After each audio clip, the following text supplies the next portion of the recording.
ഇപ്പൊ നമ്മൾ സാധാരണ യൂസ് ചെയ്യുന്ന വാക്കുകളാണ് മെഡിറ്റേഷൻ. പറയാ നമ്മള് നമ്മുടെ മൈൻഡ് അല്ല നമ്മൾ എന്നുള്ളൊരു ഒരു സോളോ അല്ലെങ്കിൽ ഒരു കോൺഷ്യസ്നെസ് എന്നൊരു എലിമെന്റ് ഉണ്ട്. അപ്പൊ ഇതിലൊന്നും വിശ്വസിക്കുന്നില്ല എന്നാണ് പറയുന്നത്. ഇന്നിപ്പോൾ അങ്ങനല്ല, ഇത് ഇങ്ങനെ അല്ല ഞാൻ മനസ്സിലാക്കുന്നത്. ആഹാ. ഞാൻ ഇന്ന് എവല്യൂഷണറി ആയിട്ടാണ് ലോകത്തിനെ ഞാൻ മനസ്സിലാക്കുന്നത്, പരിണാമപരമായിട്ടാണ്. അതിന് ശാസ്ത്രത്തിൻ്റെ അറിവുകൾ മാത്രമേ ഞാൻ ഇന്ന് ഉപയോഗിക്കത്തുള്ളൂ. ഓ, ഇതെല്ലാം പഴയകാല കൺസെപ്റ്റുകളായിട്ടാണ് ഞാൻ കാണുന്നത്. അല്ലാതെ കോൺസെപ്റ്റ് ആയിട്ടാണ് കോൺസെപ്റ്റാണ്. ഈ മെഡിറ്റേഷൻ പോലും. മനുഷ്യർ മാറി ഒരിടത്ത് ഇരിക്കുന്നു.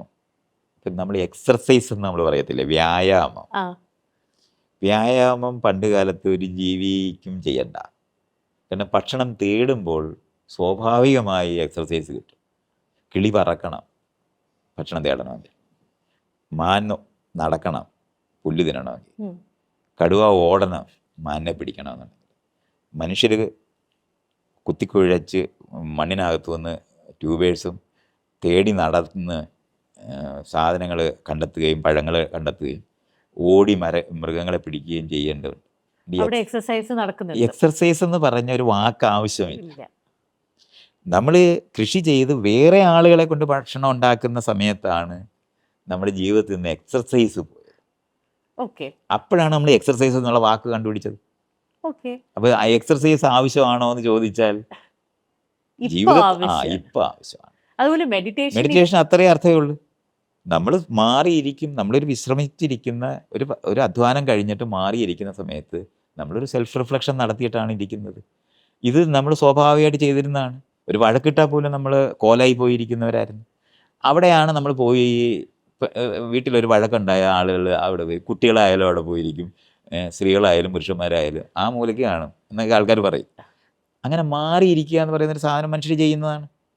ആ ചെയ്യുന്നത് ജീവിതത്തിൽ ഒരു സമയത്തും ചെയ്യാൻ കഴിയാത്ത നിലവാരത്തിൽ ജീവിതം ബിസിയായി മാറിയപ്പോഴാണ് നമ്മൾ ഇതിനു വേണ്ടി പ്രത്യേകം എന്നാൽ എക്സർസൈസ് എങ്ങനെ ചെയ്തു എന്ന പോലെ തന്നെയാണ് മെഡിറ്റേഷൻ. നമുക്കൊരു സ്പിരിറ്റ് ഇല്ല എന്നാണ് പറയുന്നത്, ഒരു സോൾ ഇല്ല അത് എന്നാണ്. അത് അകത്തൊരാളുണ്ടെന്ന് തെറ്റിദ്ധരിച്ച മനുഷ്യരുടെ ഉത്തരങ്ങളാണ്. ഇപ്പം ഈ കാണുന്ന കപ്പ്, നമ്മളായിരിക്കുന്ന കപ്പ്, ആ കപ്പിനകത്തെ നമ്മൾ അതിനെ കപ്പെന്ന് നമ്മൾ വിളിക്കുന്നത്. പക്ഷെ അതിൻ്റെ ഏത് മൂലയിലും ഇത് വേദാന്തികൾ പണ്ടേ പഠിപ്പിക്കുന്നതാണ്.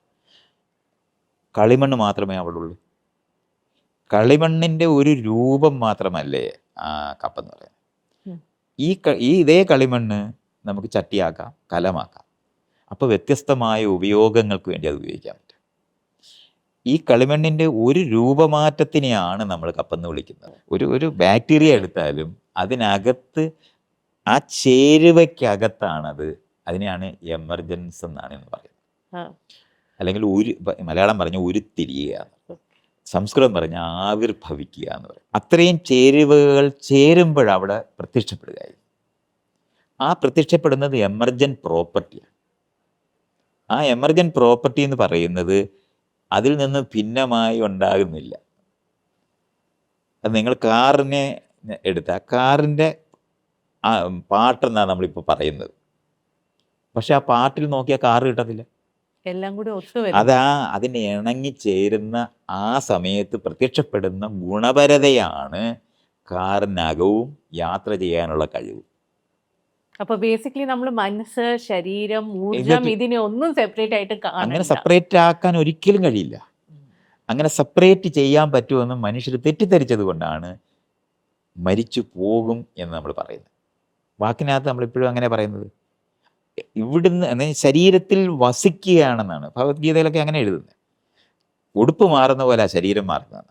അകത്തൊരു ജീവനുണ്ട്, അല്ലെങ്കിൽ ആ ജീവൻ്റെ സൂക്ഷ്മവശങ്ങളെ ആത്മാവെന്ന് വിളിച്ചിട്ട് അത് ഇറങ്ങിപ്പോയി താടിക്ക് കൈയും കൊടുത്ത് ഇങ്ങനെ ഇരിക്കുമെന്നാണ് വിചാരിക്കുന്നത്. ഈ തെറ്റിദ്ധാരണയിൽ നിന്നാണ് ലോകത്തെ നമ്മൾ ഈ പറയുന്ന സ്പിരിച്വൽ എന്ന് പറയുന്നത് മുഴുവനും ഉണ്ടായത്. സ്പിരിറ്റ് എന്ന് നമ്മൾ പറയുന്നത് അതുകൊണ്ടാണ് സത്ത് പോയി എന്ന് പറയുന്നത്. ചത്തുപോയി എന്ന് നമ്മൾ പറയുന്നത് സത്ത്, ഈ ശരീരത്തിനൊരു സത്തുണ്ടെന്നാണ് അവർ വിചാരിക്കുന്നത്.